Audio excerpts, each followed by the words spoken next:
Ladies and gentlemen, welcome to the English Daily Book Summary YouTube channel. In order to not stop learning, listen to an English book summary every day for free.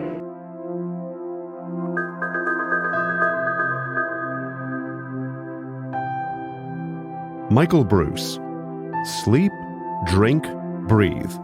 Simple daily habits for profound long-term health. Your Peloton is gathering dust, your supplements are expired, and that cold plunge tub in your backyard has hosted exactly one shivering session. Welcome to the modern wellness paradox, where the pursuit of health has become a complex and expensive exercise. No pun intended. There's an endless carousel of must-try trends and products, all promising revolutionary results.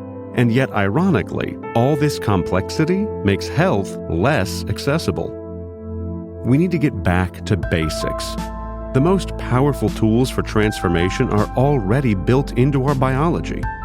These tools are sleeping, drinking, and breathing. They're the backbone of good health, and yet many of us are performing them suboptimally. In this blink, we'll learn how to master them. By doing so, many find their broader health goals become more achievable, often without any further interventions. Sound good? Let's get started.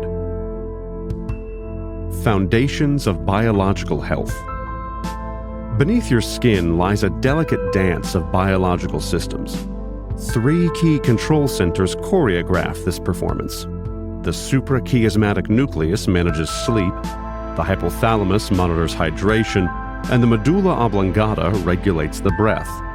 When functioning optimally, these systems create a perfect balance. Yet they're fragile and susceptible to modern influences.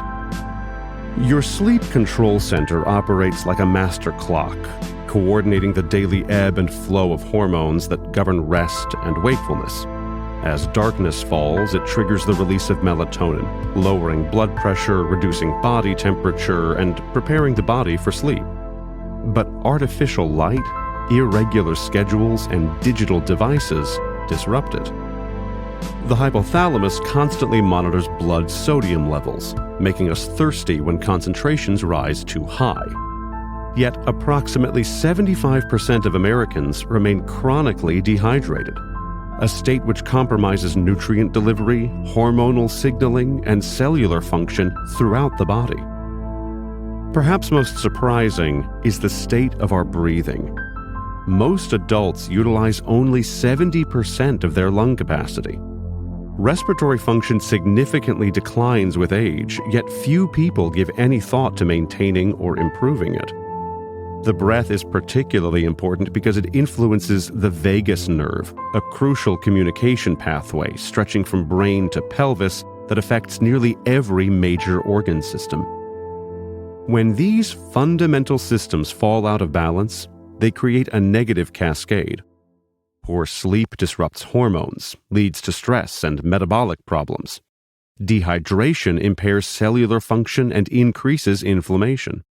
And shallow breathing reduces oxygen delivery and stress resilience. The good news, however, is that the reverse also holds. Improving any one of these areas can trigger a cascade of positive changes throughout the body. The author recommends small, consistent adjustments implemented gradually over 3 weeks to allow for sustainable habits to form. Yet the benefits can kick in quickly, often within days, as improved energy and mood.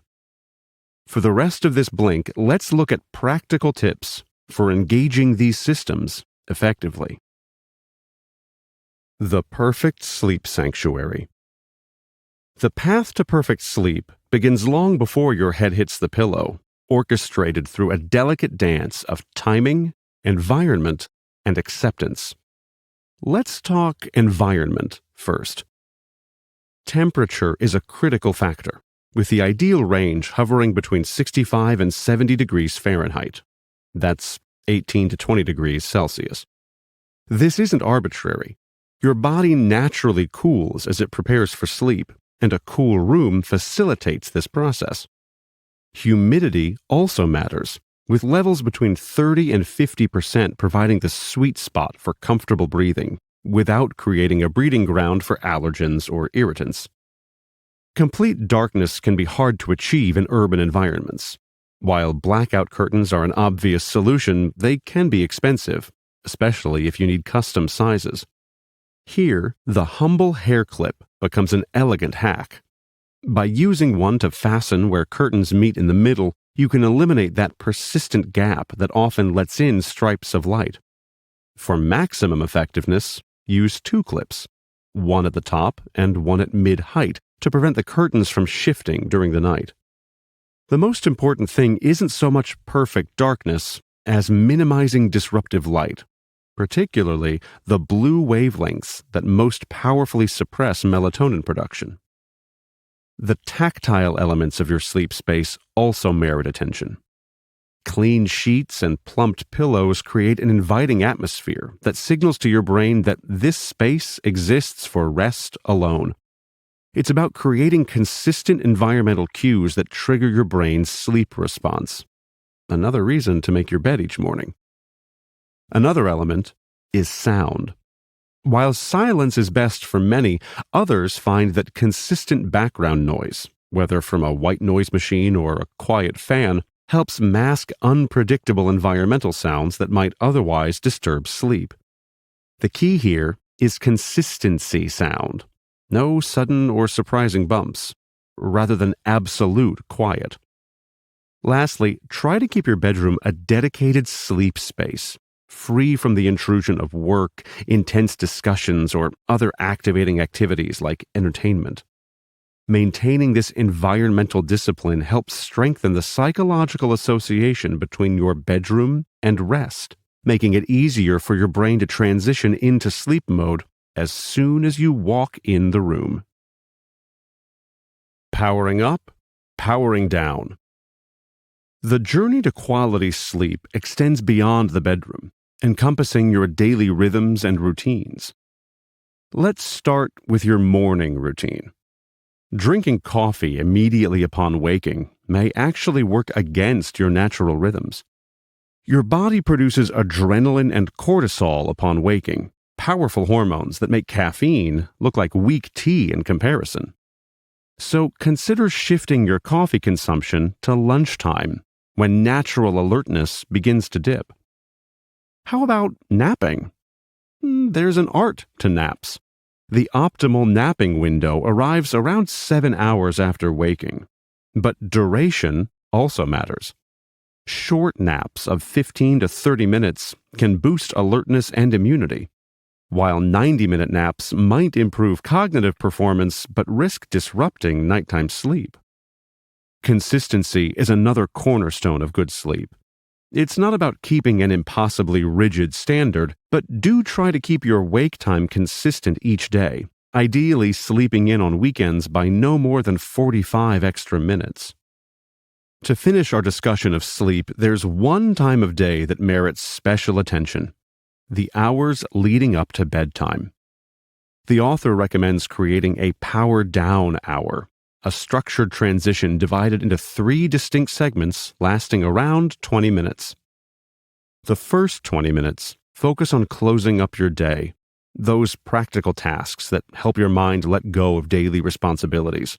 This might mean quickly tidying your living space, packing tomorrow's lunch, laying out clothes for the morning, or responding to any urgent messages.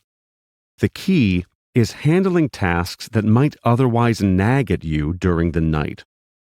The middle 20 minutes involve personal care, but with an important twist.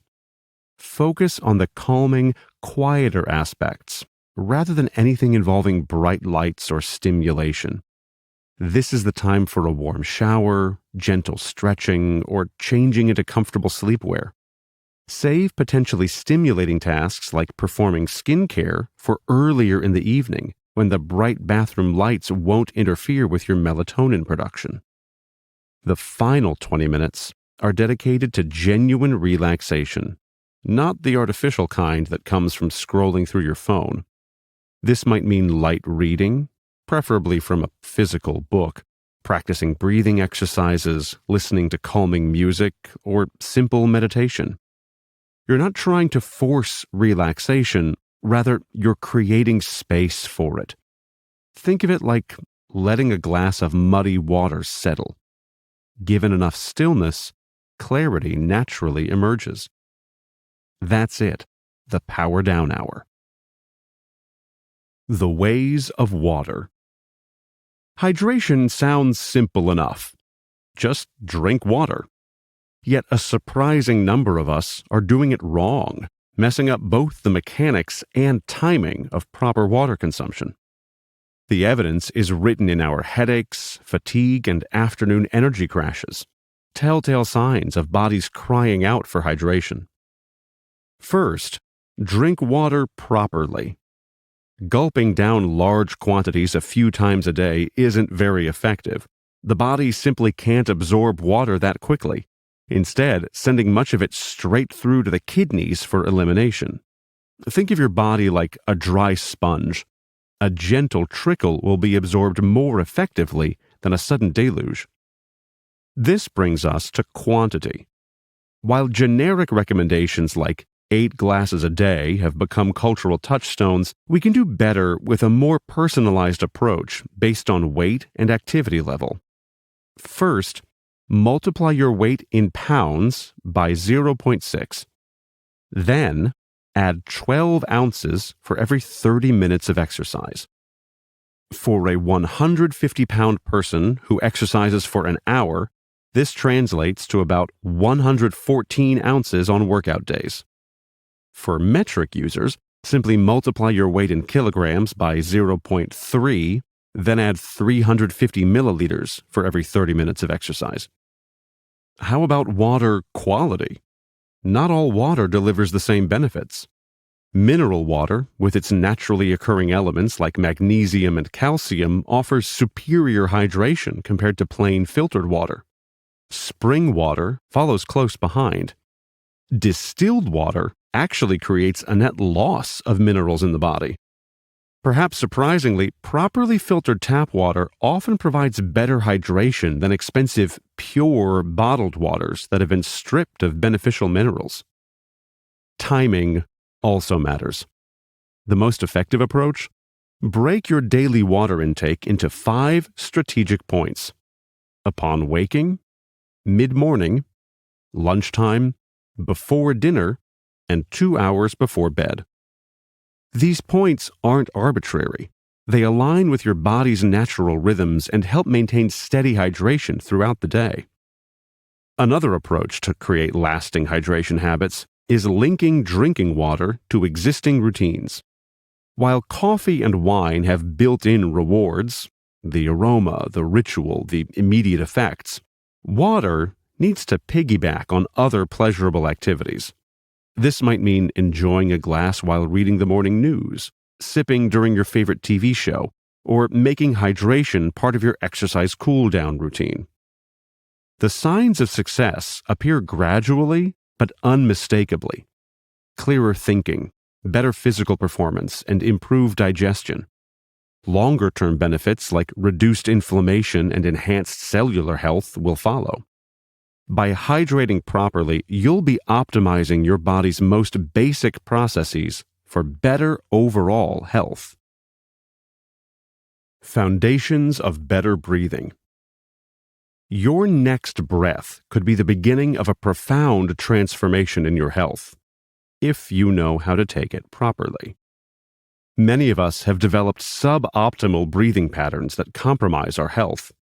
We breathe too shallowly, too rapidly, or too high in our chest. We unconsciously hold our breath during concentration, and we switch to mouth breathing when our bodies are designed for nasal respiration. The results? Poor breathing patterns can trigger chronic stress responses, impair cognitive function, and compromise our immune system. It even impacts our lymphatic system, our body's cellular waste management infrastructure, which lacks its own pump and relies partly on proper diaphragmatic breathing to function effectively. Optimal breathing starts with the nose. It's like a processing plant for the air we breathe. When we inhale through our nose, we trigger the production of nitric oxide, a remarkable molecule that enhances oxygen uptake, fights pathogens, and helps regulate blood pressure. The nasal passages also warm, filter, and humidify incoming air, preparing it perfectly for our lungs. All this gets skipped when we breathe through our mouths. Then there's the diaphragm. Think of the diaphragm as a powerful bellows that, when used correctly, creates an efficient vacuum for drawing air deep into the lungs. But this muscular efficiency depends heavily on posture. When we slouch, as many of us do while working at desks, we physically restrict our diaphragm's range of motion, forcing shallower, less efficient breathing patterns. So try to maintain postural awareness, maintaining proper spinal alignment whether sitting or standing. And try to move throughout the day. This naturally encourages deeper breathing patterns. Modern research has revealed that we can consciously game our nervous system through specific breathing patterns. To calm down, use techniques like the 4-7-8 breath, inhaling for a 4 count, holding for 7, and exhaling for 8, to activate your parasympathetic nervous system, promoting relaxation and stress reduction. Conversely, when you want to heighten your alertness, controlled hyperventilation techniques like the Wim Hof method can temporarily boost energy and mental clarity by triggering a measured stress response.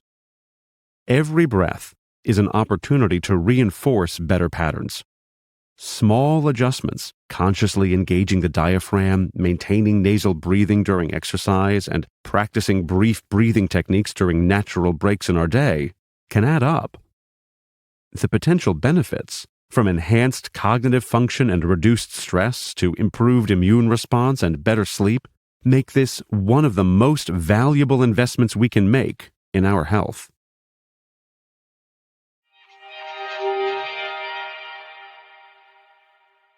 The main takeaway of this Blink to Sleep, Drink, Breathe by Michael Breus is that optimal health doesn't require expensive gadgets or complex routines. It's about mastering 3 fundamental biological processes: sleep, hydration, and breathing. By creating the right environment and habits for sleep, drinking water strategically throughout the day, and practicing proper breathing techniques, you can trigger positive cascading effects throughout your body.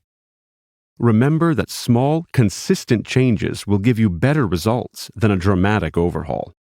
Start with one area, master it, and watch how it naturally leads to improvements in other aspects of your health. Okay, that's it for this Blink. We hope you enjoyed it. If you can, please take the time to leave us a rating. We always appreciate your feedback. See you in the next Blink.